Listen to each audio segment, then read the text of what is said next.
Hora de conversar com Mônica Bergamo. O assunto de hoje é o julgamento no STF sobre o direito ao esquecimento.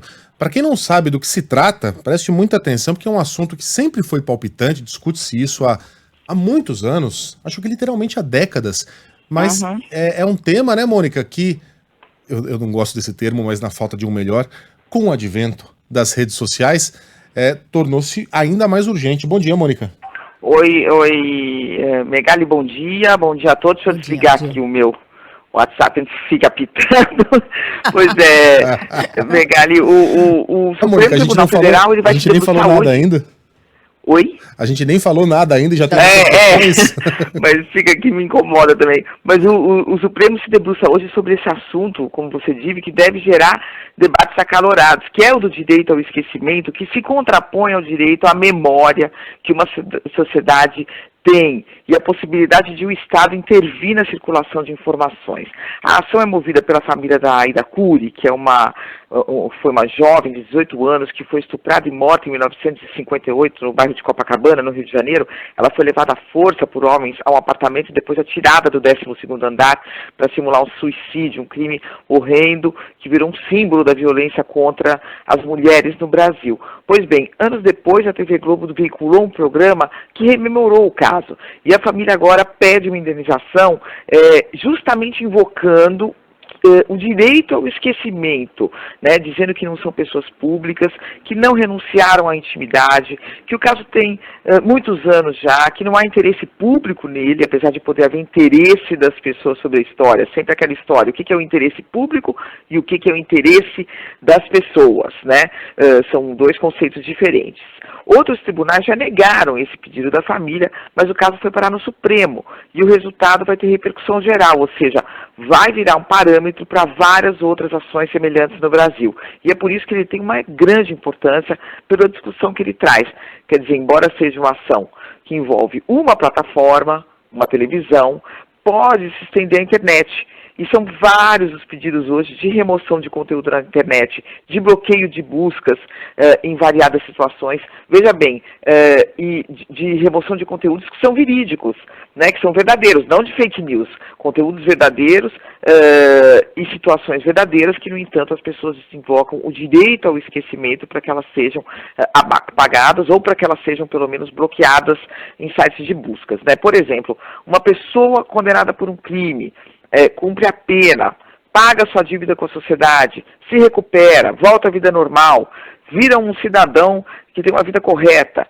O nome dele deve seguir aparecendo em sites de buscas como um criminoso, ligado a um crime. O STJ julgou, inclusive, um caso de um homem que foi envolvido na chacina da Candelária, foi citado também em reportagens, mas ele acabou absolvido. Então ele pediu para ter o seu nome desvinculado disso e que não se falasse mais dele, porque isso estava recuperando, ele foi absolvido, isso não tinha que estar vindo à memória o tempo todo, isso estava atrapalhando a vida dele como cidadão. Quer dizer, então é um tema que tem muitas conexões, né? Tem muitas situações envolvidas, né? Você sabe que é curioso, né? Eu estava até checando isso com o advogado criminalista agora pela manhã. Pessoas que já foram condenadas, Megali, por exemplo, eu sou condenada por um crime, cumpro 10 anos de prisão. Depois que eu cumpri a minha pena, 5 anos depois, aquilo desaparece da minha ficha criminal e eu passo a ser primária novamente, né? Isso também já gerou polêmicas. O Supremo já decidiu que, embora isso desapareça da sua ficha criminal, pode gerar maus antecedentes se você voltar a cometer crimes depois desse período todo. Então sempre existe essa coisa da memória do passado e agora em choque direitos individuais com direitos coletivos, a memória, a que você encontra as informações, mesmo que aquilo seja de um passado distante.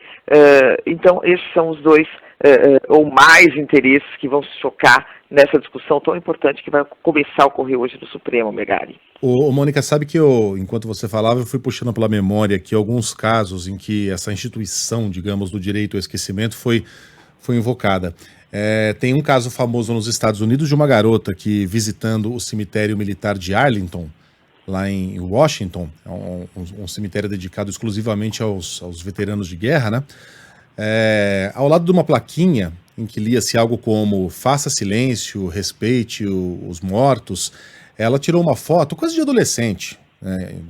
Ela fez uma brincadeira ali, colocando a mão em forma de concha na boca, como se estivesse gritando, e com a outra mão levantando o dedo médio, ou seja, desrespeitando ali os dois pedidos ao mesmo tempo, mas era obviamente uma piada, uma brincadeira inconsequente ali. Ela publicou no Instagram e o resto você já sabe. A foto viralizou, essa moça começou a ser perseguida na internet e invocou lá nos Estados Unidos o equivalente deles ao direito de esquecimento. Aqui no Brasil, um caso famoso é o da Paula Tomás, que foi condenada junto com o ator Guilherme de Pádua, né?